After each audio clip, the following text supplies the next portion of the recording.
Hey, buddy. Hey, Doug. How you doing? Oh, a little sleepy, but I'll shake that off. I got this water right here. How about you? I'm alright. I'm also a tad sleepy, but I've been up longer than you, so I've woken up a bit more. Mm-hmm. It is just kind of a sleepy day outside. Real gray. We're on our way to a cold place. Yeah. And I know for me, I went back to work Thursday and Friday, and New Year's Eve, trying to relax and watch stuff with Ash. I was just dreading going back to work. Mm-hmm. I think I mentioned it last time. There's just so much that we have to do in 2025. Right. And just in my head, I'm going through like all the things I know and don't know and have to do and haven't done. And I wouldn't call it a panic attack, but it was definitely a distracting amount of dread. Mm-hmm. And then we ate a lot, drank a lot. Eventually, I got over it. But yeah, ended up being fun, enjoyable even. But yeah, kind of exhausting. Thursday and Friday. A lot of mental calories burned. Yeah, bro, same. And it got to the point like halfway through yesterday for me, through Friday, where I was like, bro, you haven't done near enough this week. You need to like spend the rest of this day and just grind, just hard. So I did. And I just about got myself back to where I need to be at. Monday, Tuesday, Wednesday next week are going to be real busy for me. Mm-hmm. But then I'm off again for another 5 days. Yeah. And then I work for 4, and then I'm off for another one because I think whatever the January holidays at MLK Day. MLK is on the 20th, I believe. Yeah. Oh yeah, I've got it right here. My notes document, it's based on the year. Mm. And we're like 4 days into the year. Right. So my things to remember to have fun on this weekend is right next to this day's notes. And yeah, 20 January is the next 3-day weekend. Mm-hmm. Yeah. Yep. Having to have a job sucks. Yeah. It's all trade-offs. Us turning the wheel in our own ways. The abstraction of you do this, you turn the wheel, the pellets come down the thing, you get your water, you little fucking hamster. Yeah. But that's the alternative and how we've abstracted everything from clawing in the ground and growing food and dying in the winter. Yeah. Yeah. And somewhere someone's going into space out of this somehow. Good times. Good times. We got our final Christmas on Sunday in San Antonio, which isn't a big gift buying thing, but is a big, not as big a cooking thing as Justin's Christmas, but I'm still doing a brisket, and the unique twist to the Peeper Christmas is, obviously it's after the New Year, but also as individual family units, we all exchange cookies. Mm-hmm. So I'm doing a bake-a-thon today. Did a test batch, not yesterday, but the day before. Came out great. So I'm locked and loaded. I started doing this thing where I'll take the baking mix, like the dry parts, Mm-hmm. and just put them in Ziploc bags. Just like do a whole bunch of them at once and put them in Ziploc bags. So now I've got like my 8 bags where each bag is like a dozen cookies. Or no, actually, each bag is 16 cookies. Yeah. So I'm ready to make a whole bunch of cookies. What kind? They're just chocolate chip, but they're gluten-free, dairy-free. Except for all of our bad tummy people.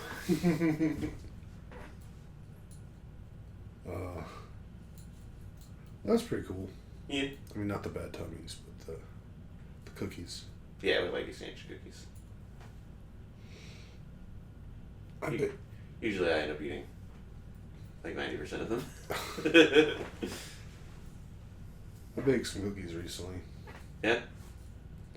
They're alright. Actually, I think they're a little better than alright. Not the greatest thing ever. They're really big. Yeah. I'm not a huge giant cookie person. I like moderately sized cookies. Yeah, but you got big hands. I don't know. I like to eat a lot of things. Mm-hmm. Like that Mitch Hedberg bit. Like you want to eat thousands of something, eat rice or something like that. Yeah. I just like the thought of eating a lot of things. Mm-hmm. And I could like barely finish one of those cookies I made. They're basically like quarter-pound cookies. Which, when you put a weight to it like that, it just doesn't feel right. Pounds and pounds of cookies would be a lot. Yeah, you eat 4 cookies, you just ate a pound of cookies. When you eat 4 cookies, and that's like 4 ounces of cookies. I don't know. I'm a silly person. We got together last night. We watched Teenage Mutant Ninja Turtles and was there a Rockets game on? Mm-hmm. I have no idea what. We lost. I'm pretty sure. By like 4 or 6 points. But we got together, and obviously New Year's was me and Ashley's 15th wedding anniversary. And I've told this story a few times now because I told it to people at work. But we just ate too much. Too much, which is part of it. We had like a charcuterie board that was for 8 or 10 people. I think you saw the pictures. Mm-hmm. Yeah. And Ashley took her Lactaid, but just scarfing down cheese. And all of that via 313, various desserts, some champagne. She got one of her clients got her a mixing book or a cocktail book. Mm-hmm. It was like a standard for every bar type thing. And out of that, she wanted to do a drink with egg whites. Yeah. Like whatever fizz. And then you helped me secure for her a gift that Jeremy eyeballed first, which was similarly a cocktail mixing book, but based on the Mass Effect universe, Mm-hmm. which the Mass Effect is a gaming franchise that she adores. Did you game? Yep. And she made cocktails from both those books as well.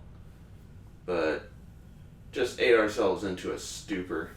And then one of the great things about our location is at the end of the street is, I think I talked about it before, there's a community center, big old field, and access to our Greenbelt Creek Trail, whatever you want to call it. So every New Year's that we're home, at least, this year and last year at least, we'll grab our champagne glasses from the wedding with 2010 on them. Mm-hmm. And take our champagne out to the field and just watch all the fireworks go off and sip our champagne and our silly light up necklaces and all that. And it was amazing. We always have a good time. Watched an Ali Wong comedy special that was definitely not in the spirit of an anniversary.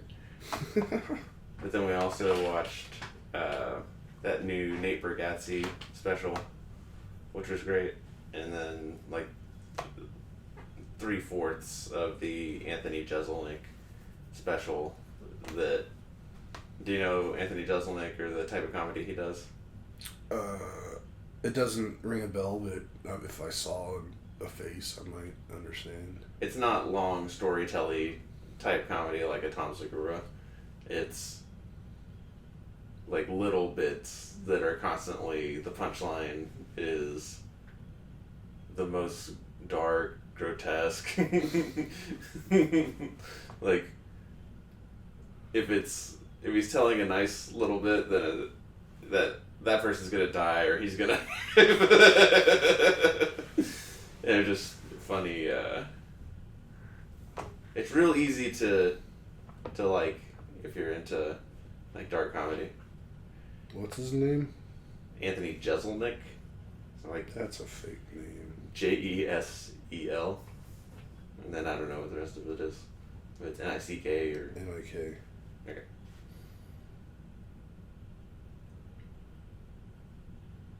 Yeah, I don't know this guy. I mean, his last special is the one we watched just came out in 2024, and the special is just very much in keeping with his style, so recommend it. It's not like, I mean, they're obviously jokes, people. And Special's called Fire in the Maternity Ward. Fire in the Maternity Ward, there you go. That's silly. It's a good time. So that was a good time. January 1st, obviously had that day off as well.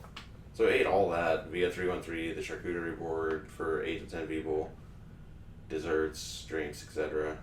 And we always want to have a big expensive meal on New Year's Day because that's how you're supposed to open the year. We had our cabbage New Year's Day as well, which, eat cabbage. We also ate a pomegranate, which is also supposed to be good luck to do. Fed some birds, some pomegranate as well, because we're really trying to build a bird community in and around our domicile. With, I think we're having strides towards success on that. And we got Vietnamese for dinner, and it's Ash was almost like we shouldn't do it. We're still processing the food from the night before. Mm-hmm. But we did. And then had Viet 313 for lunch Thursday, and had Vietnamese again for dinner Thursday night. But it was a lot of excess, which, I think that's how that's supposed to go. Yeah. Well, that's all sounds pretty good. When we were hanging out last night and we were talking about it, you started going on a tangent, I think also about excess, and then we got so into it, I was like, time out, we need to save this for the podcast. And then this morning, totally forgot what it was, but I think upon recapping that's what it was. I don't even remember saying pause. I did. I said pause. I didn't hear that at all. You're just like, Nathan's done talking about this. Well, I heard you say podcast, and I thought you were just like, that was the main reason you came over to talk to me, to like talk and plan when we were going to do this today. Mm. And you were just kind of done hearing about my overeating. Nah, I was saying we need to save it for the podcast. Which is weird, because I don't even think it's all that interesting. I mean, in context of what you do and you did, that was all interesting. But me talking about how I'm gotten to the point where I just can't overeat like I used to. Like, I used to, like, eat for sport and go to a buffet and I'd eat a ton, but now I don't even want to do it. I mean, I want to do it, but, like, I just know I physically shouldn't, and it's not worth the repercussions of it anymore. But then I turned around last night and ate. I mean, I didn't eat, like, way that much, but I ate more than I should have, so. What were you eating? Fajitas. Ooh. Yeah, steak fajitas, right? Mm-hmm. Yeah. Maybe that's what you were talking about, because I asked you what fajitas you got, chicken or steak, and you're like, oh, just steak. And I was like, I like that steak shrimp combo, regardless of cuisine. So that if I'm doing it up, like if I was gonna get just fajitas for sustenance to stay alive, I'd probably get either like you did, a steak or a chicken steak combo, or if I just had chicken fajitas, just whatever, it's fine. But if it's a celebration, then I would want steak shrimp fajitas. And similarly, if we're having Asian food, like we had the Vietnamese, I had the vermicelli beef. I hit that add shrimp button. I make it a beef shrimp vermicelli. Or the other combination, sesame. I'll do it like if it's sesame chicken, add shrimp, make it sesame shrimp.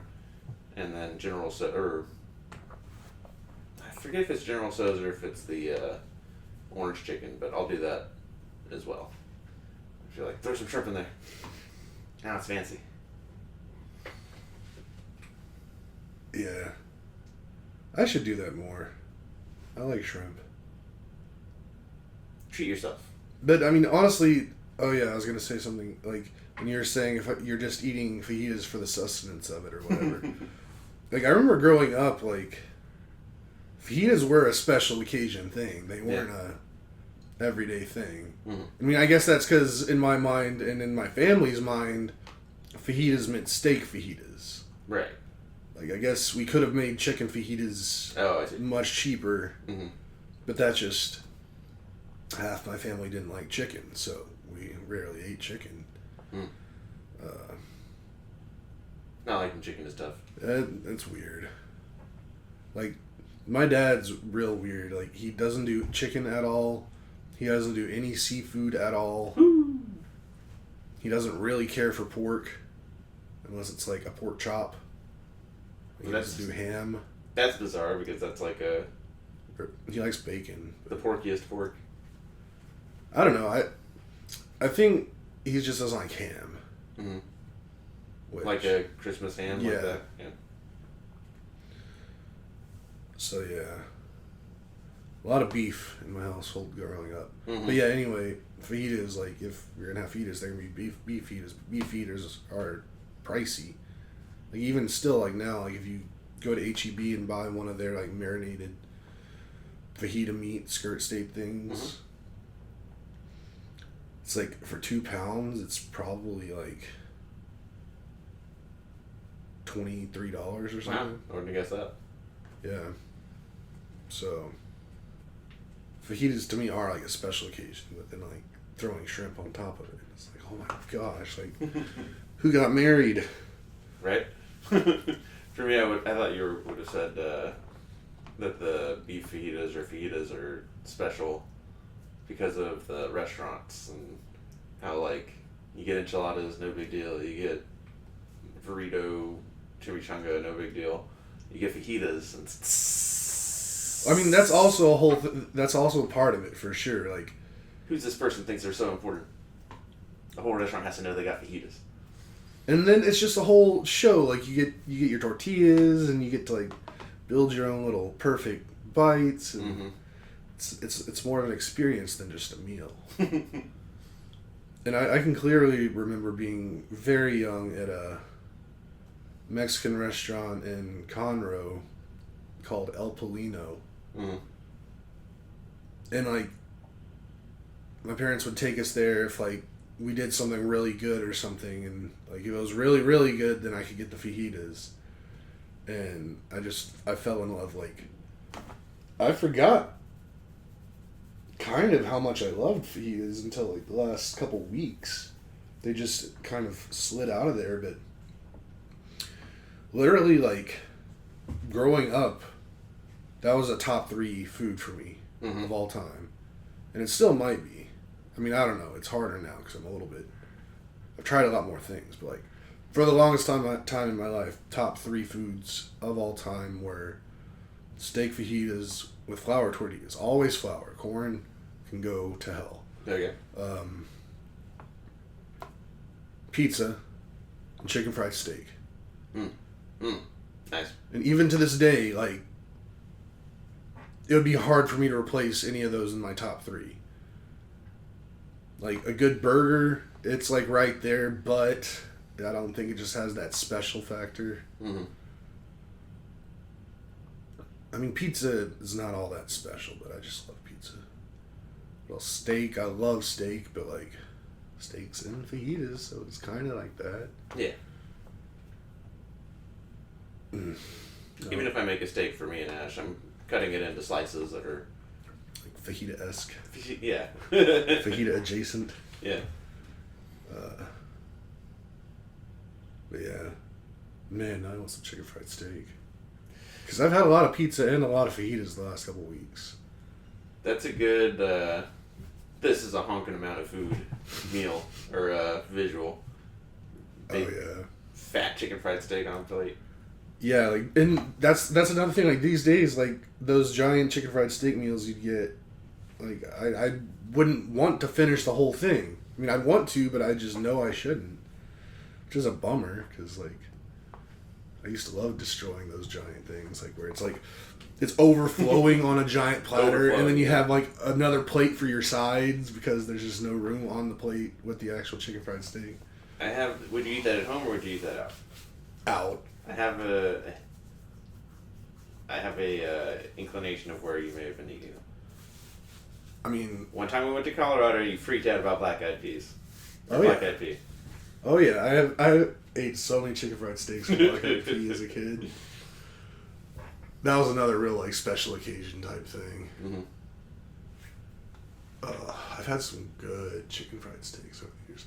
Went to one place one time, trying to think where it was. It was like west of Houston, north-ish, maybe. I almost want to say it was in Tomball. But somewhere that was supposed to have like, at the time, I guess like the best chicken fried steak in Texas. Mm-hmm. And it was gigantic, like talking like what's something that's like this big that everybody could 3-foot trap. no, it's not 3 foot. No, it's not. It was really freaking big, Mm-hmm. and it was really delicious. You have a fish behind your head. Is it bigger than that? Well, I'm trying to think of something that the listener could A hubcap. relate to. Okay, yeah, that's pretty close. A hubcap. I don't know. It was a really big chicken fried steak. I really like it. We used to go to a place with Jared's family, or they went, and we would go right after, called Potato Patch. Definitely been there. I didn't start going there until I was living with Jared and Corey and stuff, and like we lived right next to it for a little while. And the So- pool place and all that. Yeah. So I definitely have gone there a couple times, but never went like as a kid because that was kind of far from where I lived. Sure, yeah. Yeah, for us in Imperial Oaks, it was just take the back roads there. Mm. Oh man, those are good back roads too. That's all developed now. You know, like that back road to Java Jazz where deer tried to get you once, I think. Or what? Where a deer tried to get you once. No, it wasn't a deer, but I did have an accident on that road. Mm. It was just a combination of a little bad judgment for me being a very young driver, Mm. very bad tires, bad other drivers, I've had a few of those. but it's all right. Nobody got hurt. Oh yeah, but I was gonna say, yeah, that area, like, I haven't been back there much. I went there last May. Went to the Woodlands for a work thing. Mm. And I did drive around a little just to like see things and try to remember things. Like I even drove through Imperial Oaks a little bit just to see if I could like remember where everybody's houses were. Yeah. Yours was the only one I could like actually point at and be like, I know that was his house. Like I couldn't exactly remember which house was Corey's, because like the trees are so much bigger, like than they were back then. Literally across the street from me is Jason Mandeville, and then Kelowna, 2 streets down, and on the opposite side of the street, just like 4 or 5 houses down, was Daniel Gill, and then across the street from that was, oh, I'm sorry, I'm using last names, but across the street from that was Lauren, whose last name I guess I can't remember, before they had a house fire and they moved. But yeah, I'm going back now. Lauren's defining memory for me is on the school bus, like as children. She was doing makeup, and I was like, "Are you gonna like stab? Like, do you ever worry about stabbing your eye?" And she was like, "Watch this," and she would like poke her eye with the thing. She's like, "It happens all the time." I'm like, "Oh."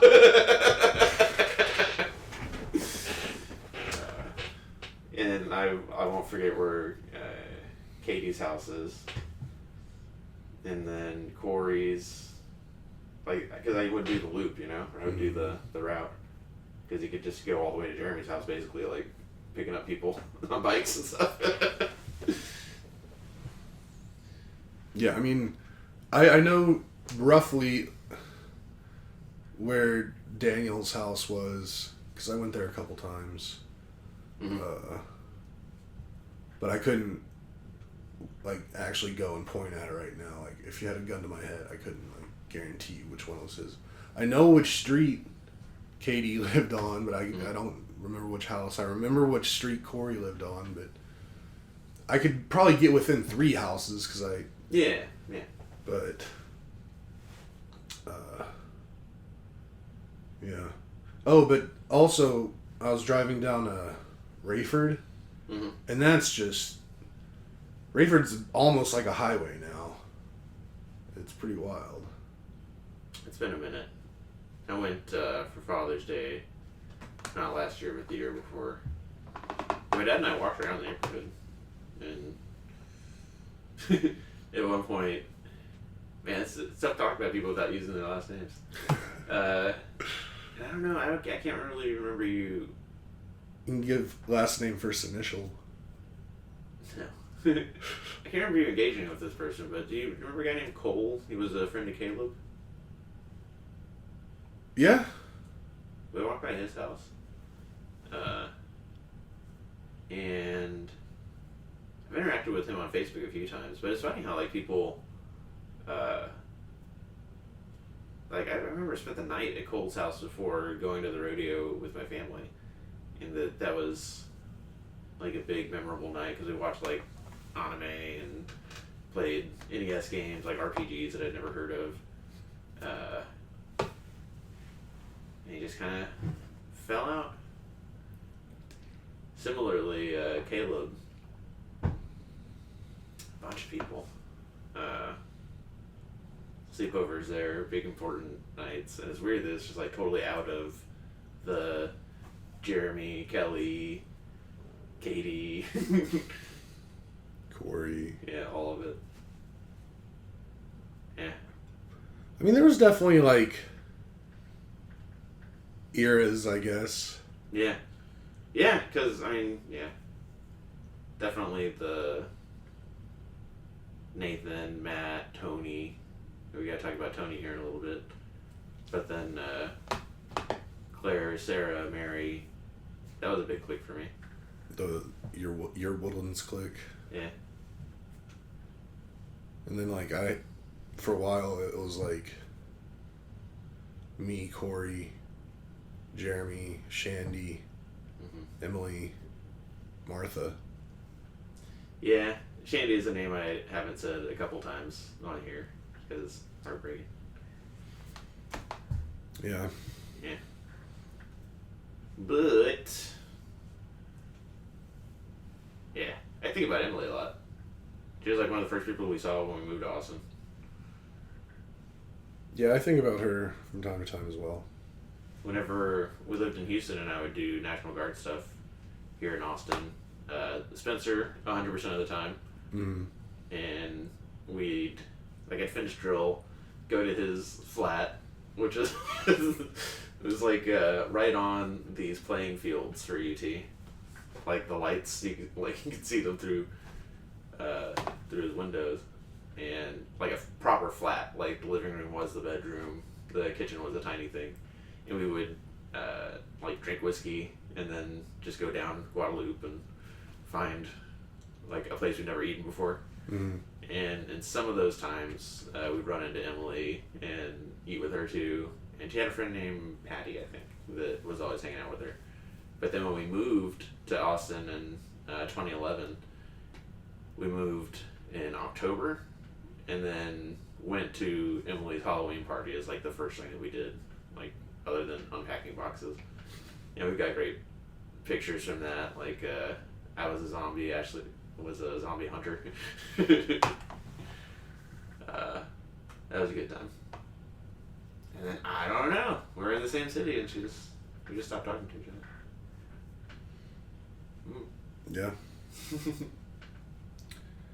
Hanging out with Emily was always a big deal. Loved that she was so good at and enjoyed Halo so much. Good times. Yeah. I haven't thought about a lot of those people in a long time. Well, you should. Which also makes me think, like, how often are these people thinking about me? Did I ever cross their mind? I mean, a bunch of them have families now. Yeah. And probably just think about nothing but that until 30 minutes before they go to bed. Still, someone has to think about me sometime, I'd imagine. Mm-hmm. Maybe not. Whatever. But yeah. What else is going on in the world? I mean, for me personally, I started running again in earnest. So, ate too much, right? Mm-hmm. And anytime I eat too much or drink too much, I'm like gonna wake up early, and I'm either gonna do interval runs where it's like 30 seconds running, 10 seconds not running. Mm-hmm. And it's just really good for your heart. Like even if you don't, just that difference, right, is good at giving yourself endurance and just building that heart muscle, heart and lungs.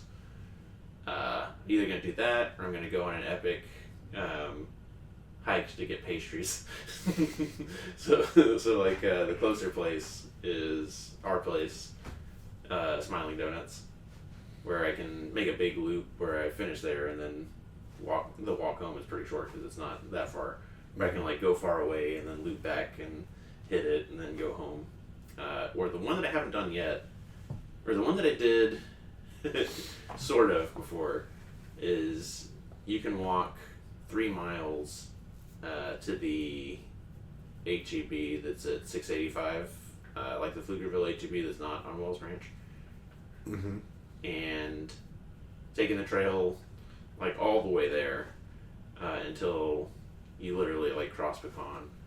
And I want to do that. I want to do the 3 miles out there, grab some pastries, put them in a backpack or whatever, and then do the 3 miles back and then eat the pastries. Mm-hmm. And do like a 6 mile, 2 hour sojourn. Haven't done that one yet, but I did. I didn't get pastries the first one I did. Just did like a 3 mile walk, and then yesterday, I actually did do the interval sprints. Because after I did the walk, my left foot, I've had plantar issues since I did a 10K without stretching, and then I did that 3 mile loop, and my right foot in the same spot started feeling squirrely. So I rolled it out all day Thursday, and then Friday, I was like, you know what you should do? You should run on that foot. And that's what I did. So now my legs sort of feel good. But all that is part of, I think I brought it up last time, I'm trying to do a half marathon in my age 40 year, so like 2026 presumably. And to get ready for that, I'm trying to do the Cap 10K in under an hour and just have 10K, 6 miles be like easily accessible. Mm-hmm. Whereas like right now it's a struggle. It's easy for the first 2-3 miles and then just gutting it out the last half. Yeah. Trying to maybe only gutted out the last, 100 feet. So that started. And then something else is my age 37 year before I turned 38. I did a very big, goals-based challenge for myself where I was trying to run a 40 in such time and it was a lot of combine stuff is what it was. Yeah. Yeah. And we'll probably do something like that again. That was a good time. So before my age 40 year, do that. But I gotta schedule that all out and decide what activities I want to measure. If I want to just copy and paste last time or not. I think I probably have notes on how I would have improved it in the document that I was using. But that's the big stuff for me that I did and that I guess I'll be doing moving forward. There's two more things I have for us to talk about. One is your upcoming trip and the freeze that's coming, and the other is Tony versus Brian and how that worked out. Woo? Which one do you want to do first? Tony and Brian. Tyrannosaurus Tex, you're 13, bragging of the past. It was Tony. No, it wasn't Tony. It was Lauren versus Brian. Tony was the champion. Tony was knocked out in the semifinals, I believe. So it came down to Brian versus Lauren. Nope. Fucking up again. It was Lauren versus Abby in the semifinals, which was cool. And then it was Abby versus Brian. Abby trying to win for the first time. Lauren would have also been trying to win for the first time. But then Brian had won it twice before. And Brian won. Are you looking up the score? No. Okay. It was close. It did go into the Monday night game. Abby had Nick Bosa, Fred Warner, George Kittle. I forget who Brian had, but Brian's roster. Brian's so good at this. Just consistently a competitor. And he had a significant lead. I'm trying to remember who it was that went off for him. Pull it up because that's something we can do. Jefferson, Star Destroyer, Jaden Daniels. Yeah, so let's tell the story. The Thursday night game of the championship was the Bengals versus somebody.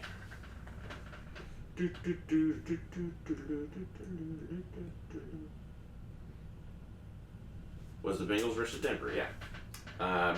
So Abby propelled herself to the top on the stack of Joe Burrow and Jamar Chase. So very good quarterback with the wide receiver chasing the Triple Crown. Between the two of them put up 72 points, which 20 points for an individual player is a ton. Right. So between the two of them, averaging 35 points, crazy. So that was a good start for Abby. Mm-hmm. Brian, that game went into overtime. So as good as it was, as good as their scores were already, they got that extra overtime bump. And I thought that was going to give Abby the win because she definitely got a lot more points in overtime. Mm-hmm.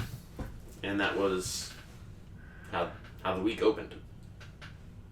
But because that's how the week opened, I was like, Go through the weekend, before Monday, and Brian has gotten where he is. Justin Jefferson, obviously. Mm-hmm. Loves that guy. Jefferson Star Destroyer. It's a first round pick this year and last year, presumably years before that as well. Jamar Gibbs. Mm-hmm. There was no David Montgomery to take any snaps from him, so Jamar Gibbs scored 27 points. Jaden Daniels. Well, that was Monday. Jaden Daniels went into his own overtime game and didn't score 56 points, but scored 45 points, which is a ton of points. Mike Evans is also somebody that he has stalwart faith in, and rewarded him with 28 points. That was I said it on this pod before. Yeah, before we let up that the noon games had the Buccaneers versus Carolina, and that Brian had Jalen McMillan and Mike Evans, and they combined for 50 points. Yeah. Yeah. So that didn't look great. And then, the Monday night game was Detroit versus the 49ers. Brian went in there with Joanne Jennings, who almost got ejected in like the first 5 minutes of that game for shoving people around and all that. And I was like, eject him! Because I love you, Brian, but I want to see a person win that hasn't won before. Are you sure he'd won twice already? I thought he only won once so far. Look it up.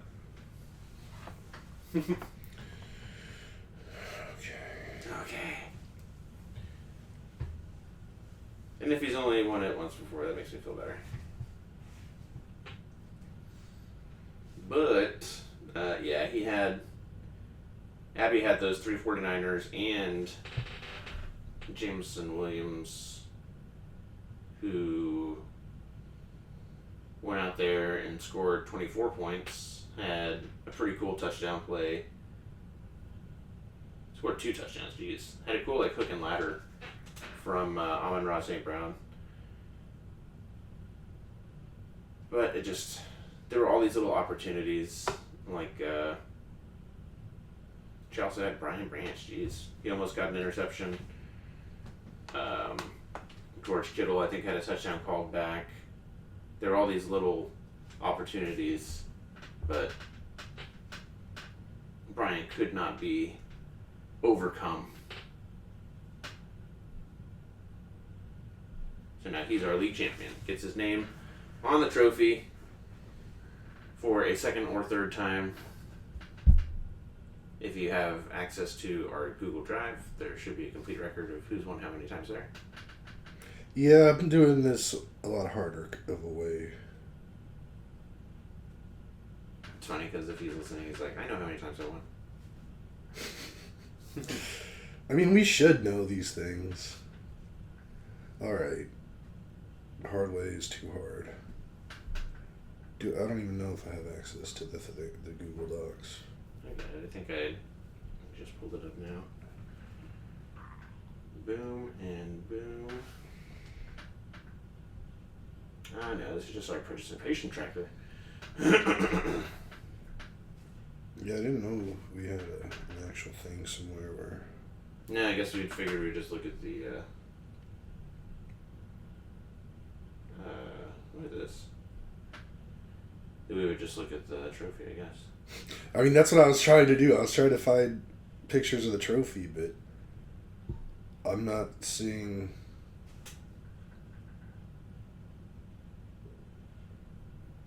any pictures of the trophy. No. In the last couple years. Worries. We have a bizarre looking untitled spreadsheet in our Tyrannosaurus text drive as well. Wait, I thought I had... Nope. The participation tracker has X's, and I thought I bolded the X. Yeah, whenever they won. I did. Okay. Yeah.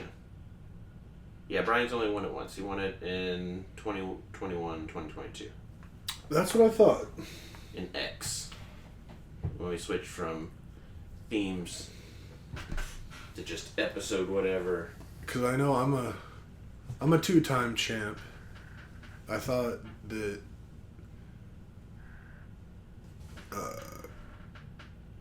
Corey's a 2-time. He almost got 3. Tony's a 3-time. Mm-hmm. And I think everyone else is singles. I'll look at it. Well, I gotta check on this then. Because I got Tony in here 2-time, I guess. Maybe he didn't update his most recent one, because... He must have one older than... Yeah, he had one of the first... He wasn't the first, but in, like, the first batch. That would make sense, yeah. Because I've got his last 2 on here, but... I know he's a 3-timer, but I don't have his first one on here.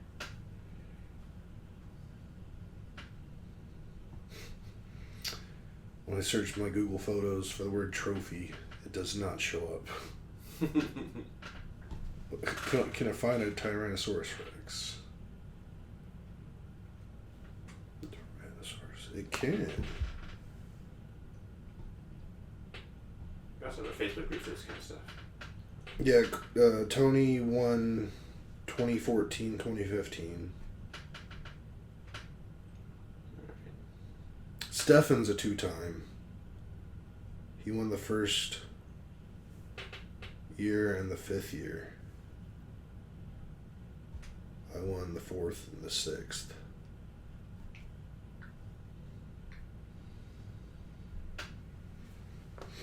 It just updated Tony having won that year in real time. You all heard it here. That click, clack, with me doing it. So who all's won every year? I know the first 6. That's what I can see here. Okay, I kind of need the first 6.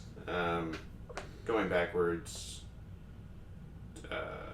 12, not including this year, but going backwards, 12 was Tony, 11 was Tony, 10 was Brian, Stadium Arcadium was Corey. Corey again. Yeah. So you went back to Fate. Casino Royale was me, I think.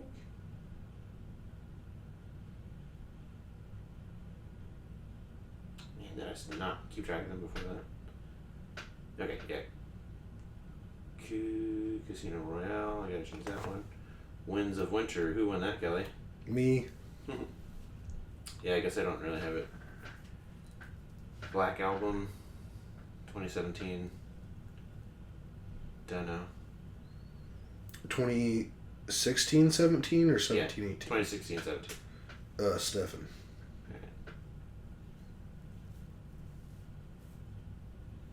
Hang on, folks.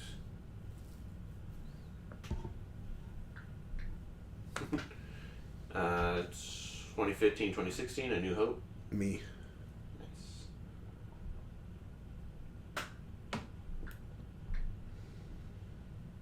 And I have Tony as 2014, 2015, Azkaban. Mm-hmm.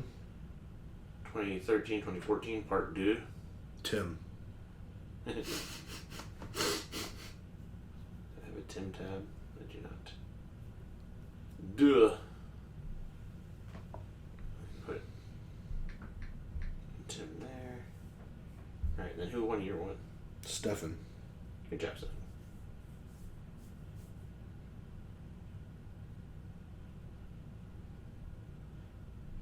So as of now, me, Stefan, Corey, and Brian are 2 times. Tony's 3 times. Good job, Tony. Yeah. It's about time we get my name back on that trophy again. I'm not on the back side at all. I'm only on one side of it right now. Well, we get to try again next year. I got more draft picks. Tony had asked me for mailing information to send it. I had asked you if I could get your address. You said yes. I haven't sent it to Tony yet. But Tony will send it here, and then we'll do refresh. It's time. It really needs a. It from the pictures I've seen of it recently, it's in bad shape. Mm. Well, we got to turn that around and get it to Brian before the Super Bowl. So we got like 4 weeks. Yeah, I don't know. We might need to.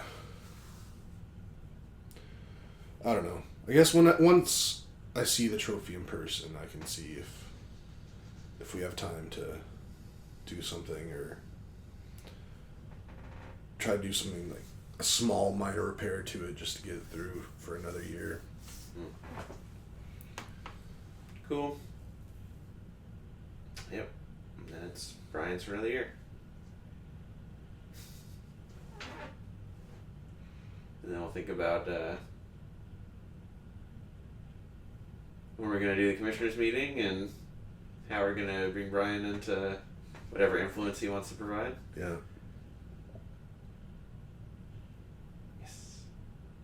Brian's also a fun gateway to another important clique in my life of the Ultimate Frisbee people. Yeah. Some of the best people in there.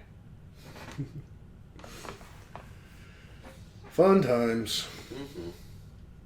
And then I'm taking you to the airport during a freeze, next week?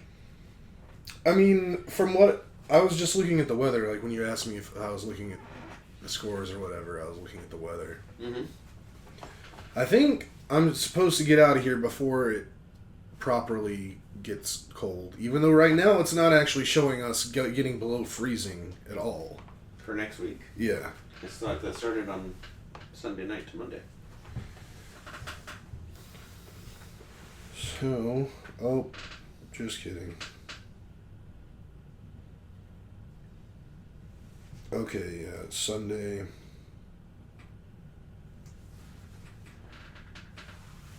Monday, Tuesday.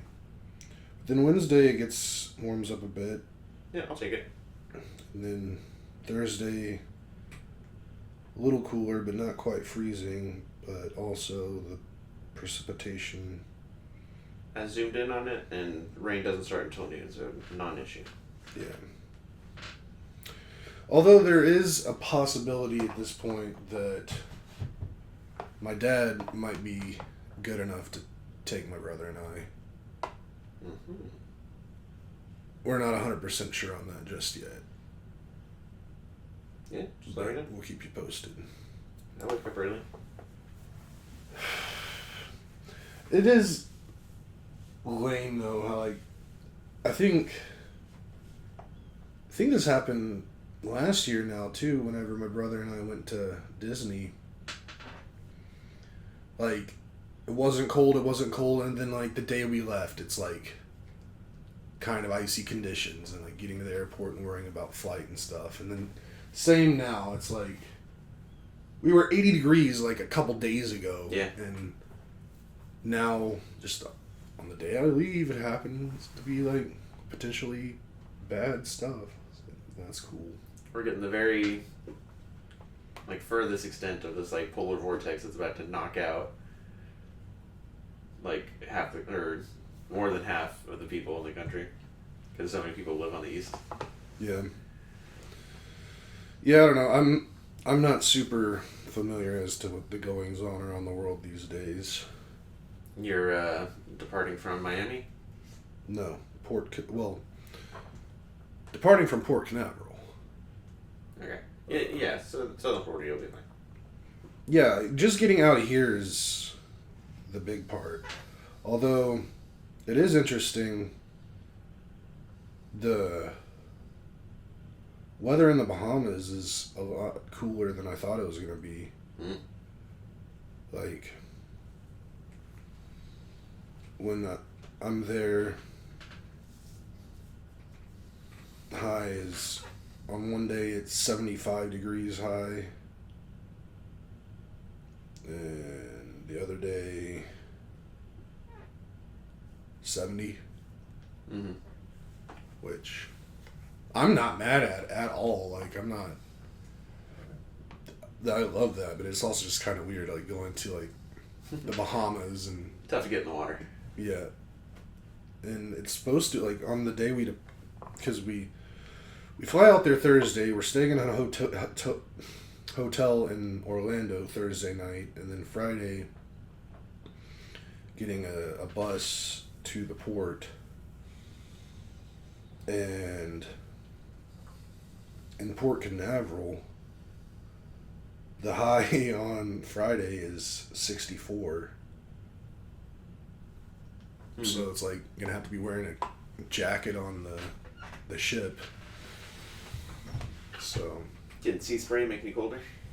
I'm not getting any sea spray. That ship's way too big. If the water's getting up as high as I'm gonna be, like, there's problems.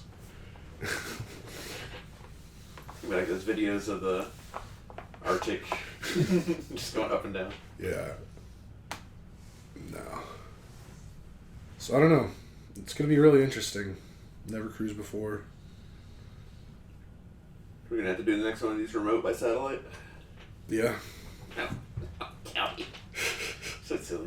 No, I don't even think I'm gonna have Wi-Fi on the boat. Mm-hmm. Just because I think it's kind of expensive, and I think it's a good way to just. I mean, I'm already pretty disconnected, like, from the internet. Yeah, you're doing a great job staying on social media. Yeah. But yeah, it's pretty exciting. Hopefully, it'll be a fun little trip. Mm-hmm. I'm mostly just worried about the sleeping situation. Like, I'm probably not going to sleep well at all, but it's alright. It's not a long trip. I can go a few nights, sleep in bed. You can't take your CPAP? Oh, I am. That's not the problem. It's just, in the room we got, there's like, I don't even remember the size. It's like, maybe it's a queen bed, and then there's a couch that pulls out into a bed, Mm-hmm. and I have to sleep on the couch. Mm-hmm. So, we'll see. Mm-hmm. Hopefully I don't get seasick. Don't even worry about it. Yeah, I'm not very worried about it. My brother did try to get me to get prescribed some, like, seasick patches Mm-hmm. beforehand. And it is, like, I understand why this happened, but it is also kind of BS. Like, I messaged my doctor through, like, the messaging portal there is. And I was like, hey, doc, I'm going on a cruise here soon. Never been on a cruise, a little worried about getting seasick. Could you prescribe me some seasick patches? And they're like, yeah, for sure, just make an appointment, come on in, and then we'll do it. I'm like, what? I mean, it's only for them to make money, like, Yeah. for me to come in to, like, for them to prescribe something. It's like, Get a billable hour. there's nothing you can do. Like, it's just going to be like, hey, I'm here for you to write me that prescription. They're going to be like, okay, here's your prescription, see ya. Mm-hmm. Like, just give me a prescription. Let me go pick it up. Like, we don't need all the formalities. Shoot, charge me an extra $20. Like, for the 5 seconds it takes you to write a prescription. Mm-hmm. But no. And then I couldn't get an appointment in time. Plus, right now I'm in a flux situation with my insurance because the company just switched insurance providers Oh, yeah. at the first. So I don't have my new insurance card yet. And I can get my virtual one, but it's just changing insurance is a whole thing. And Just spend the money and get reimbursed afterwards in like 4 years. no. It also sucks because I tried to get a new CPAP because mine's really old. And the freaking place I went to for that, they're like, yeah, we're going to get you all set up. We're going to get your information from the last person you got your CPAP through so we know what settings to put it on. We'll order it for you and you can get it picked up. Started this in like late November. And then for like 2 weeks, I don't hear anything from anybody. And I eventually like messaged them back. I'm like, hey, just wondering what's going on. And they're like, oh, yeah, can you tell us where you got your last CPAP so we can contact them to get the information? I'm like, I thought that's what you were doing already. Like, I thought you had that information already. So I gave it to them. They finally got the process started, but they're still in the process of getting it done and filled. So now my insurance has changed. So no way I'm going to have that before I go on the trip. I hate insurance. It hates you right back up. Yeah, it does. And people wonder. And people wonder. Yeah. That's all I'll say about that. That thing I'm not talking about. Yeah. That thing I haven't said a word about. I thought we said something about it in the past. Nathan is looking around suspiciously. No, you've done a good job staying on social media. I gotta say, it's definitely helped my mental health. Like, just not constantly being bombarded with negative stuff. Because that's all that's out there. Like, yeah, there is some positive, but it does not outweigh the negative. Mm-hmm. And just living in my own little bubble is real nice. Yeah, Bahamas next week. Let's go. Yep. Disney photos. Yeah, definitely gonna try to take a lot of photos. My brother wants me to vlog the trip. Why doesn't he vlog the trip? Because he doesn't want to do anything ever. He just has to have other people do stuff for him. Well, if he wants it done, he's got to do it. Problem is, I kind of want it done too. But